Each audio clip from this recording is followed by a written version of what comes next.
Hello and welcome to best technical academy. मैं engineer Vishnu Kumar mathematics के एक नए वीडियो लेक्चर में आप सबका स्वागत करता हूं। बीसीसी एली में स्फेरिकल कोऑर्डिनेट सिस्टम का बहुत ही बड़ा रोल है।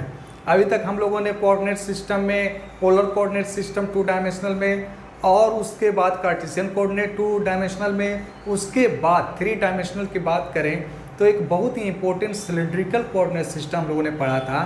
कोऑर्डिनेट सिस्टम में कौन सा कोऑर्डिनेट सिस्टम, कौन सा, एक पोलर और एक कार्टेशियन, दोनों फॉर्म में हमने पढ़ा था। ठीक है जी। और कन्वर्जन में हम लोग सीखा था कि किस तरीके से हम लोग कन्वर्ट करते हैं, किस तरीके से हम लोग एक फॉर्म से दूसरे फॉर्म में इंटरचेंज करते हैं, लिखने का जो तरीका होता है। ठीक है, तो हमने सीखा था कि कार्टेशियन में x, y और पोलर में r, थीटा। अगर सिलिंड्रिकल की बात करें तो r, थीटा और z या x, y, z। अगर 3 कोऑर्डिनेट है तो x, y, z। ठीक है जी। तो इस तरीके से ये सारी चीज़ें सीखने के बाद आज जो हम लोग सीखेंगे वो है स्फेरिकल पोलर कोऑर्डिनेट सिस्टम। तो अगर आपने गौर से देखा होगा सिलेंडर की बात, तो सिलेंडर मैंने आपको जो बताया था उसमें स्फेरिकल में क्या अंतर है, तब मैं शुरू करता हूँ। जैसे मान के चलिए कोई व्यक्ति सिलेंडर बनाता है तो सिलेंडर में जैसे कहीं पर कोई पॉइंट देता है, कोई व्यक्ति कोई पॉइंट देता है, और ये सिलेंड्रिकल कोऑर्डिनेट सिस्टम इस तरीके से पॉइंट दिया। तो आप यूँ समझिए कि ये जो पॉइंट है, कहने का मतलब ये है, ये सिलेंडर का एक छोटा, इसको आप परपेंडिकुलर ड्रॉ कीजिए तो ये जो z पार्ट है x y पहले से था। यानी कहने का मतलब ये हुआ कि इस पोलर कोड, ये जो सिस्टम है सिलिंड्रिकल में, x y एक्सिस में एक्स्ट्रा जो ऐड होता है वो केवल एक z कोऑर्डिनेट ऐड होता है। तो अगर कार्टेशियन में x, y और पोलर में r, थीटा था तो दोनों में केवल एक एक्स्ट्रा जो है सिस्टम, एक एक्स्ट्रा एक्सिस की बात होगी जिसका नाम होगा z एक्सिस, राइट। तो ये जो हम लोग लिख लिए थे कि x, y जो है ये कार्टेशियन में, और इसका इक्विवेलेंट जो है r, थीटा, z। तो ये जो z चेंज नहीं होता, इसमें दोनों सेम रहता है। बाकी r, थीटा का जो इसके साथ रिलेशन वही रहेगा स्टिल। हम लोग r बराबर अगर निकालेगा तो √x² + y² ही होगा, थीटा बराबर tan इनवर्स y x ही होगा। ये हमने सीखा था। ये हो गया, ये किसकी बात हो गई, ये हो गए सिलिंड्रिकल। अब बात करते हैं हम लोग स्फेरिकल का। था स्फेयर किस तरीके से बनता है। स्फेयर में देखिए ये तो है ही, लेकिन अगर कोई पॉइंट हम लोग को खींच दिया, अगर मान चलिए ये वाला पॉइंट लिया आपने, जैसे मैं खींचता हूँ तो फिर से यहाँ पर, तो फिर मैं वहाँ पर डिटेल बताऊँगा। जैसे कोई व्यक्ति इस तरीके से ये लिया, ठीक है, अब वो स्फेयर बनाना चाहता है, बिंदु यहाँ पर है, और ये बिंदु x, y, z इसमें भी था, इसमें भी x, y, z है। तो अब जो स्फेयर बनेगा तो किस तरीके से स्फेयर बनेगा, आप जानते हैं भली बात है कि जो स्फेयर बनाने के लिए हम लोग क्या करना पड़ता है, इस तरीके से ये आपको ये करना पड़ता है। ठीक है, समझ पा रहे हैं ना मेरी बात को। तो ये तब जाके स्फेयर बनता है, अदरवाइज स्फेयर नहीं बनेगा। स्फेयर कहने का मतलब हुआ कि यहाँ से हम लोग को एक इस तरीके से इंक्लाइनेशन जो एंगल जो होता है वो हम लोग बातचीत करते हैं। ठीक है जी। तो ये एक एक्स्ट्रा जो एंट्री होता है, एक एक्स्ट्रा जो हुआ, जैसे ये तो आपने दिया ही, जो भी आपने ये वाला दिया, ये वाला दिया, तो ये जो एक्स्ट्रा जो आप ये खींच रहे हैं, एक्स्ट्रा जो इस तरीके से कर रहे हैं, आप एक्स्ट्रा इस तरीके से कर रहे हैं, तो ये जो डिस्टेंस है, ये जो आप हर बार जो चेंज हो रहा है, ये जो हर बार चेंज हो रहा है, ये अलग से एंगल बना। ये तो z एक्सिस से जो भी एंगल ये जो बनेगा ये तो बनेगा ही, ये जो आप खींचेंगे, ये तो ये सर्कुलर पार्ट को ये जो बताएगा कि कितना सर्कुलर ए वाला एरिया है। ठीक है, लेकिन एक और जो एंगल बनेगा जो इस तरीके से बन रहा है, तो ये जो एंगल बोलते हैं इसको हम लोग फाई के नाम से डिनोट करते हैं। और ये जो एंगल है, ये तो एंगल हम सीख ही रहे थे कि इसको क्या से डिनोट करते हैं, थीटा से डिनोट करते हैं। तो आज जो फिगर बनेगा, ये जो स्फेरिकल पोलर कोऑर्डिनेट सिस्टम में हम लोग जो फिगर बनाएंगे, किस तरीके से फिगर बनाएंगे, तो बड़े गौर से आप देख सकते हैं, मैं बना रहा हूँ, आप गौर से देखिएगा। कहने का मतलब सबसे पहले तो आप क्या कीजिए, x, y, z एक्सिस बनाइए। चलिए मैंने यहाँ पर बना दिया,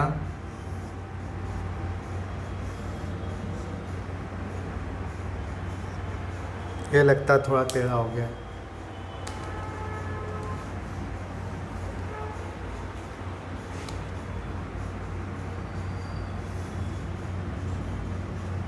अब एक्सिस का नाम देना था, इसको आपने x रखा था तो x ही रखे, इसको y, इसको कौन सा z, दिस इज ऑरिजिन। यहाँ तक सही है। अब मैं क्या बोल रहा हूँ, जो स्टार्ट आपने किया था अभी भी वही रहेगा, उसमें कोई दो मत नहीं है। अभी भी जो आपका प्रोग्राम है इसको ठीक से कीजिए, शायद टेढ़ा हो जाए। चलिए मैं इधर से खींच देता हूँ, चलिए अब सही लगभग। तो ये मैं बोल रहा हूँ कि मान के चलिए कि आपको कोई पॉइंट है यहाँ पे, और यहाँ से आपने ड्रॉ किया। अगर मैं दूसरा पेन का यूज़ कर लूँ तो ये जो पॉइंट है P x, y, z, तो यहाँ से आपने क्या किया था, एक परपेंडिकुलर ड्रॉ किया था, राइट। एक परपेंडिकुलर ड्रॉ किया था। उसके बाद आपने क्या किया था, यहाँ से ये आपने बनाया था, ये आपने बनाया था। और ये देखिए, ये जो आपने जो दोनों एक्सिस के बीच है, तो ये आपने माना था थीटा, राइट। कोई दिक्कत की बात नहीं। लेकिन इस बार जो ये जो आर है, अब इस बार ये आर नहीं है। उस पिछली बार क्या था, ये हाइट था, जेड था, और ये एक्स वाई प्लेन था, तो ये X square plus Y square R हो जाता था। फिर से समझिएगा वंस अगेन, पिछली बार इस सिस्टम में जो हम लोग परपेंडिकुलर ड्रॉ करते थे, तो ये परपेंडिकुलर ड्रॉ करने के बाद ये वाला आर कहलाता था under root X square plus Y square. लेकिन इस बार जो है ये वाला जो कंप्लीट है, इसका जो है आर जो, और ये वाला आर, ये जैसे इस पॉइंट से ओरिजिन से जो मिलाएंगे आप, ये वाला जो, तो ये एक्चुअल में आर हो गया। और यहाँ पर ये जो आर हुआ, आर अलग हो गया। आर क्या हो गया, चूंकि तीनों एक्सिस में आप गया है, कहने का ये मतलब मेरे हुआ कि जैसे ये जो आप देख पा रहे हैं, एक प्रकार से ऐसे स्फेरिकल बनाने के लिए काम करता है। ऐसे समझिए, जैसे ये जो पार्ट है आप ऐसे समझिए कि ऐसे ऐसे ऐसे ऐसे स्फेयर बनाएगा। आप इसको समझ पाए तो ऐसे ऐसे ऐसे स्फेयर बनाएगा, ठीक है जी। तो ये स्फेरिकल ये पार्ट को डिनोट करता है। तो स्फेरिकल पार्ट को डिनोट करने के लिए मुझे ये आर है, तो यहाँ पर जो आर होगा under root X square plus Y square plus Z square, क्योंकि तीनों कोऑर्डिनेट में ये जा रहा है ये पॉइंट। अब जब ये थीटा है और इसका नाम हम लोग फाई रखते हैं, ये जो एंगल हुआ, एंगल विथ जेड एक्सिस, ये जो बना रहा है, ये जो फाई एंगल बना रहा है। पिछली बार ये जो आर था, अब ये आर है, ये फाई है, तो ये कितना हो गया 90 डिग्री माइनस फाई, क्योंकि ये तो परपेंडिकुलर होता, आप तो जानते ही हैं। ये आपको परपेंडिकुलर, ये जो आप देखते हैं इस तरीके से, तो ये क्या है, एक तरीके से इस तरीके से था, इस तरीके से आप लेते हैं तो परपेंडिकुलर है। तो परपेंडिकुलर की बात करें, जैसे ये जो एंगल आप लेते हैं, एक प्रकार से ये 90 डिग्री होता है, ठीक है जी। अगर प्लेन पे आप देखेंगे इस तरीके से प्लेन है ये जो जेड प्लेन है, तो जेड प्लेन पे अगर देखते हैं और ये इस तरीके से है, तो यहाँ से यहाँ जैसे ही कोई व्यक्ति ये करता है, तो ये क्या हो गया, अगर ये प्लेन है, यहाँ से ऐसे इस तरीके से हुआ, तो कितना एंगल बना है आप देखिए ना भाई। अगर मैंने एक इस तरीके से लाइन खींच दिया, ठीक है, इस तरीके से यहाँ से लाइन खींचा, और कोई व्यक्ति यहाँ से यहाँ एक लाइन खींचा है, यहाँ से यहाँ एक लाइन खींचा है, ठीक है, तो इस प्लेन में जो लाइन है ये 90 डिग्री का एंगल बनाता है, और ये 90 डिग्री का एंगल बनाता है। तो इसकी स्थिति में क्या हो जाएगा, ये फाई है, तो ये हो जाएगा 90 डिग्री माइनस फाई, ठीक है जी। अब आ जाइए, अगर इस ट्रायंगल भी इधर मैं क्लियर कर देता हूँ ताकि आपको बेहतर ढंग से समझ में आए। इसको लिखने की आवश्यकता नहीं, मैं आपको केवल हिंट दे रहा था। अब इसको गौर से समझिएगा बातों। तो अब अगर ट्रायंगल की बात करें हम लोग, तो ट्रायंगल, इन ट्रायंगल नाम दे दीजिए आप ओ पी, इसका नाम क्यू दे देते हैं।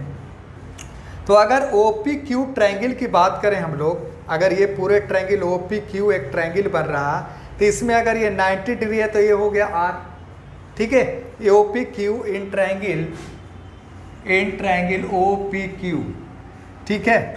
ओ पी क्यू में अगर बात करें हम लोग, या फिर आप यूँ दे सकते हैं कि हाँ, ओ पी क्यू में भी दे सकते हैं। तो ये जो आप देख सकते हैं कि इस तरीके से पिछली बार हम लोग किस तरीके से ड्रॉ किया था, देख लीजिए। एक और हमने ड्रॉ किया था कि परपेंडिकुलर एक ड्रॉ किया था, आपको अगर याद होगा तो, कि यहाँ से हम लोग क्या करते हैं कि ये जो है यहाँ से इस तरीके से हम लोग दिखाते हैं, इस तरीके से हम लोगों ने दिखाया था।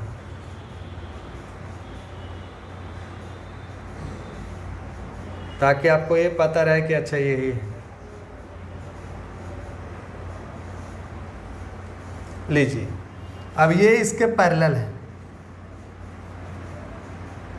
ए वाला इसके पैरेलल है, और ये जो है ओ, इसका कुछ नाम रख दीजिए, इसका नाम रखते हैं ए बी भी रख सकते हैं, ए बी। तो ये इसके पैरेलल है, और ये वाला जो है ओ बी बराबर ये वाला। तो अब मैंने आपको बताया था कि अगर ये देखिए आर है तो ये मुझे निकालना कि ये ओ क्यू कितना होगा, क्योंकि ओ क्यू निकलेगा तभी ये सारी चीज़ें हम लोग को निकल पाएंगी। ठीक है जी। तो ये आप देख सकते हैं, ये अगर 90 डिग्री माइनस थीटा है तो इसमें हम लोग ये निकाल सकते हैं कि टोटल कितना होगा। टोटल जो एंगल होगा, अगर ये जैसे ए जेड एक्सिस है, देखिए कैसे जो है ये जो है एक्स एक्सिस है, और ये एक एंगल ऐसे ये लाइन गया है, जैसे ये वाला जो लाइन गया है ये फाई बनाया है। तो इस लाइन से जो बनाएगा, इस लाइन से जो बनाएगा वो जो बनाएगा ये आप देख रहे हैं 90 डिग्री माइनस 5। तो ये जो आप निकालिएगा इसमें, तो ये जो आएगा आपको साइन थीटा जब लगाइएगा तो साइन फाइव बराबर कॉस बराबर क्या होता है, आधार बटा कर। तो आधार बटा कर, आधार बटा कर, तो आधार ये हो जाएगा। ठीक है जी, आधार ये वाला हो जाएगा, क्योंकि ये जो आपको दिखाया गया है इस तरीके से दिखाया गया। तो इसमें जब ये निकालेगा तो ये जो आएगा आपको ना, ये वाला आएगा आपको आर साइन फाई आएगा। तो अब ये जो ओ क्यू है वो आर नहीं है, तो कहने के मतलब है कि अगर आर इसमें, तो दोनों क्या आर सेम है क्या, आर इन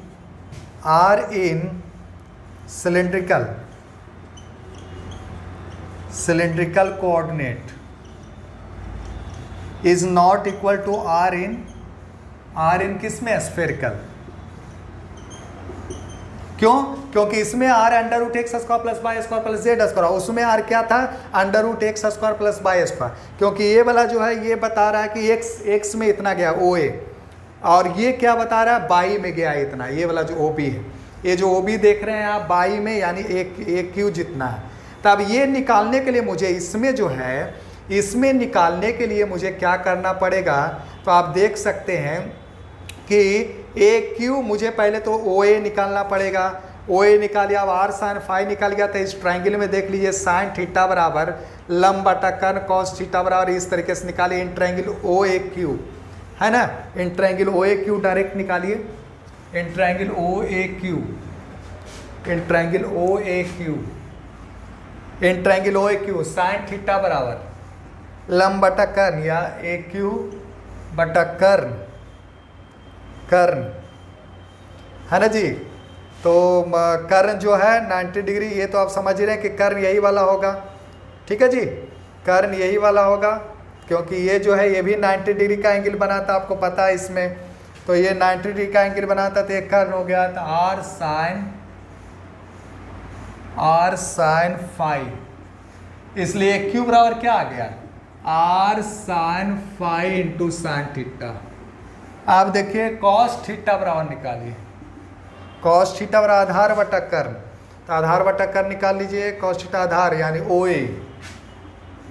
ओ ए बटा कर्न आर साइन फाई, इसलिए ओ ए बराबर R sine phi into cos theta. अब मुझे चाहिए क्या, अगर कोऑर्डिनेट इसका निकालना है मुझे, तो इसका कोऑर्डिनेट कैसे निकलेगा, आप समझ रहे हैं, एक्स वाई जेड। तो एक्स बराबर निकल गया, यानी ए क्यू जो निकला है, ओ ए जो निकला है, ओ ए क्या है, यही तो एक्स है ना। ये जो एक्स है, ये जो आप देख रहे हैं एक्स कोऑर्डिनेट पर, यानी एक्स जो ये जो देख रहे हैं यही तो एक्स है ना, और यही तो वाई है ना। तो इसका मतलब हो गया एक्स बराबर R sine theta, sine phi into sine theta, और वाई बराबर हो गया R cos R sine phi into cos theta. बात करें जेड की, तो जेड के लिए आपको क्या करना पड़ेगा, तो जेड कौन सा है, अब ये भी देखना है कि ये वाला कितना गया है। तो इस ट्रायंगल में आप देख लीजिए, अगर इस ट्रायंगल के बाद ये आर साइन फाई आया है, ये आर है, तो ये वाला कितना हो जाएगा, ये जो गया है यहाँ से यहाँ जो हो जाएगा, यहाँ से यहाँ जो होगा यही तो होगा ना आर कॉस फाई। यहाँ से यहाँ जो होगा in triangle O P Q, in triangle O P Q, ये अगर आर साइन फाई है तो ये वाला कितना हो जाएगा, ये वाला देख लीजिए, ये वाला कितना हो जाएगा जी, ये वाला जो एंगल होगा ये कितना हो जाएगा, ये वाला हो जाएगा आर कॉस फाई, इसका मतलब जेड बराबर हो जाएगा आर कॉस फाई। तो यही हो गया आपको पोलर कोऑर्डिनेट में, यानी P X comma Y comma Z जो होगा A P R sine phi into sine theta, है ना जी। अब बाई बराबर हो जाएगा, कुछ तो गड़बड़ है, साइन थीटा और लंब बटा कर, है ना, साइन थीटा और लंब एक क्यू, ठीक है, हाँ ठीक है। अब आई बराबर आधार बटा कर, मैं चेक कर लेता हूँ। एक्स बराबर आया है R sine theta into R sine phi into cos theta, X बराबर R sine phi into cos theta. अच्छा एक्स बराबर ये न है, एक क्यू बराबर जो है, एक क्यू तो बाई न है जी, एक क्यू बाई है, ये वाला एक्स है। तो एक्स बराबर कौन सा हो जाएगा, एक्स बराबर R sine phi into cos theta, और उसके बाद R sine phi into sine theta, और कॉमा कौन सा, आर कॉस फाई। चलिए ये हो गया आपका जो स्फेरिकल कोऑर्डिनेट सिस्टम में हम लोग बातचीत कर रहे हैं। स्फेरिकल कोऑर्डिनेट सिस्टम में आप समझ पा रहे हैं कि जो भी एंगल की बात करते हैं, कि जो भी एंगल हम लोग लेते हैं, जैसे मान के चलिए यही ट्रायंगल है, ये जो आप देख पा रहे हैं ओ पी क्यू, इसको आप गौर से देखिए।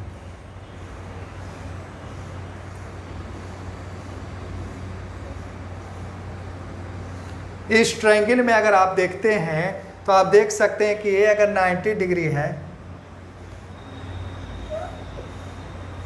ये अगर 90 तो एक कर्ण हो गया, ठीक है जी। और अगर बात करें हम लोग अगर इसके इस एंगल के लिए, इस एंगल टोटल के लिए, या फिर इस एंगल के लिए बात करें, तो आप लंब बटा कर्ण जो करते हैं तो यहाँ से भी कर सकते हैं, ये फाई आप ले सकते हैं। ये तो 90 डिग्री हो गया, ये 90 डिग्री हो गया, और ये 90 डिग्री माइनस फाई यहाँ तक हो गया, आप समझिएगा, ठीक है। तो ये आप ऐसे समझिए ना कि ये एक्सिस पे है, ये एक्सिस से मतलब कितना बना रहा है, जो बड़ी बात है, ठीक है। तो ये आप देख सकते हैं टोटल आपका आ गया। ये इस तरीके से कोऑर्डिनेट हम लोग निकालते हैं। ये याद रहना चाहे ना रहे, ये याद रहना चाहिए आपको एग्जामिनेशन पॉइंट ऑफ व्यू से, कि जो एक्स वाई जेड आता है कितना था, R sine phi into cos theta, R sine phi into sine theta, R cos phi. अब इसको कन्वर्ट कैसे करेंगे, जैसे इन पोलर कोऑर्डिनेट सिस्टम, इसको पहले लिख लीजिए, मैं फिर बात करता हूँ।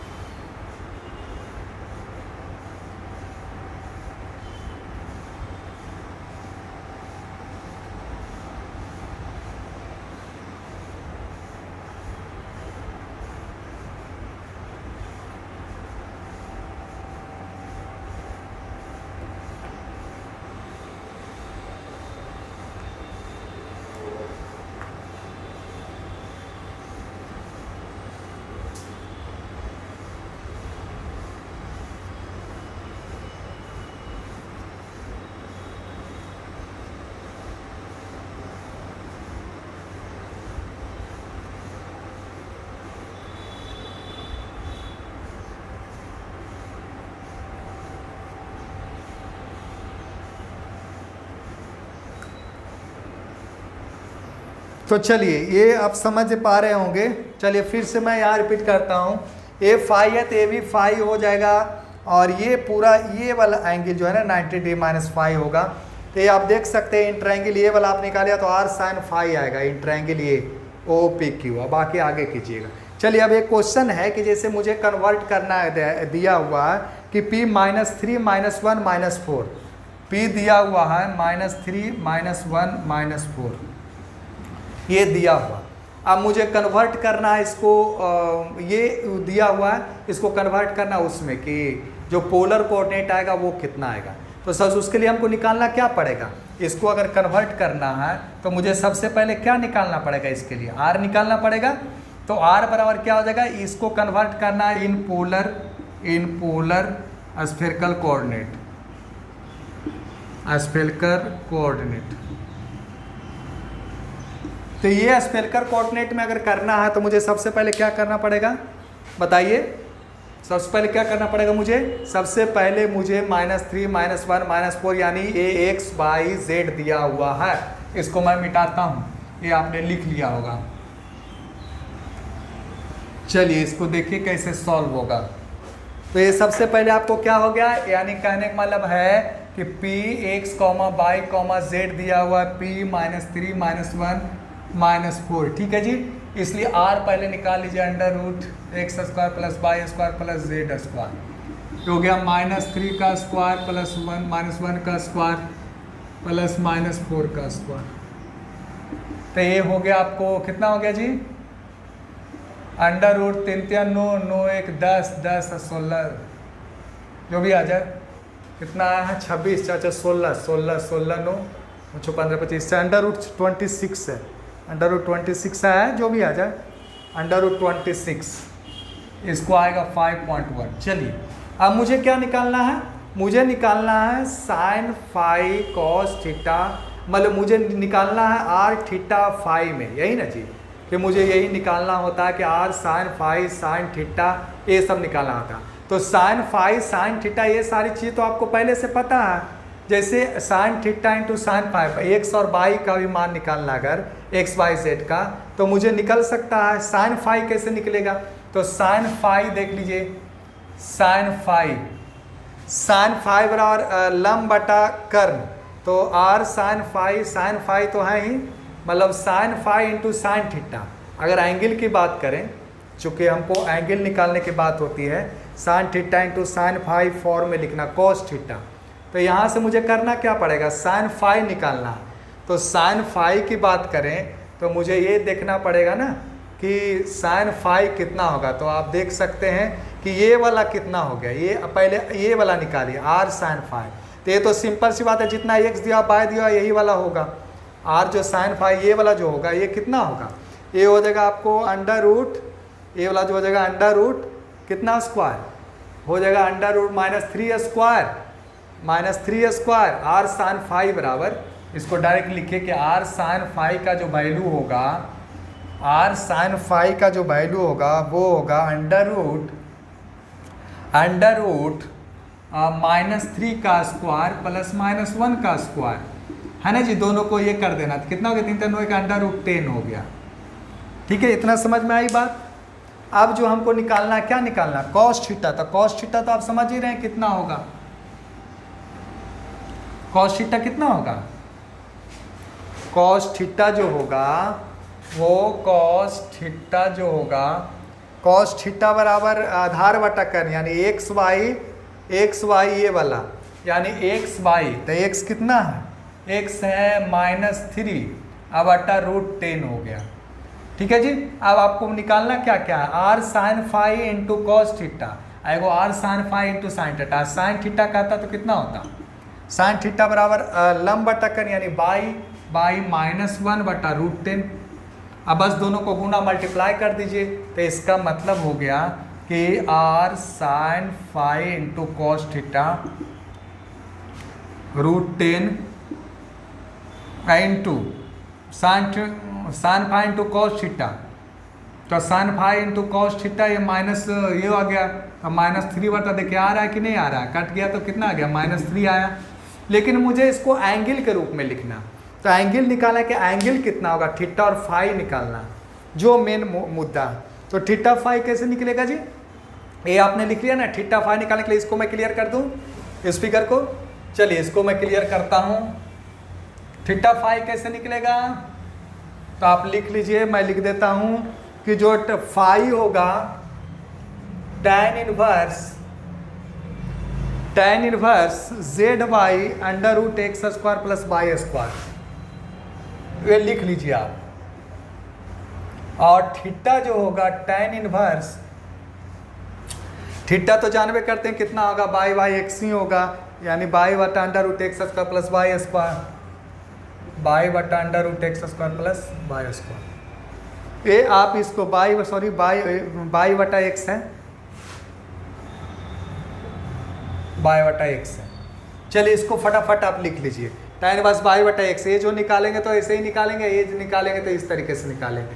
अब इसका एग्जैक्ट वैल्यू निकालना चाहते हैं तो tan इनवर्स z दिया हुआ है ही, z -4 है, under root X square plus Y square under root 10 है, ये आप निकाल लीजिए, जितना आएगा वही आंसर हो जाएगा। इसमें भी tan इनवर्स बाई एक्स है, तो बाई दिया हुआ है, बाई दिया हुआ -1/3 a माइनस। अब देखिए ये जो एंगल है ये आप देख सकते हैं कि आपको जैसे ये जो दोनों है आपको z और x स्क्वायर प्लस वाई, ये जो है ये जो एंगल होगा किस में होगा, और ये दोनों निगेटिव है, x और y दोनों निगेटिव है, इसमें एक तो आपको पॉजिटिव है एक निगेटिव है, तो निगेटिव भी z देखना, z निगेटिव है और x और y का जो ये तो पॉजिटिव है। z जब निगेटिव होगा तो आपको जो एंगल होगा वो कितना होगा, तो ये जो वैल्यू निकालेगा फाई का, तो फाई का जो वैल्यू आएगा वो आएगा करीब करीब आपको 141.67 डिग्री सेकेंड क्वाड्रेंट में, 141.67 डिग्री। ये जो आएगा माइनस में आएगा -161.56 है ना। तो इस तरीके से आप तो कि थर्ड क्वाड्रेंट में है तो इधर से जब चलेंगे तो एंगल आपको आराम से निकाल सकते हैं। तो ये रहा आपका, इसको आप नोट कर लीजिए, चर्चा चले, ये आपको ज़्यादा ये नहीं, ये मेन ज़रूरी था आपको सीखना कि कितना होता है, बाकी चेंज करना इंटरचेंज करना मेन ज़रूरी था, कितना थीटा और फाई और आर, ये तीन बताना था आपको, आर कितना होगा, थीटा होगा, कितना फाई होगा। ठीक है जी, तो चलिए इसको आप लिख लीजिए, हम लोग मिलते हैं नेक्स्ट वीडियो लेक्चर में। तो आपको मैं डायरेक्शन कोसाइन डायरेक्शन रेशियो ये सब पे बातचीत करूँगा। ठीक है, शुक्रिया, ऑल द बेस्ट। इसको आप लिखिए, उसके बाद थोड़ा थोड़ा समझने की कोशिश कीजिए और आपको ऑटोमेटिक समझ में चला है।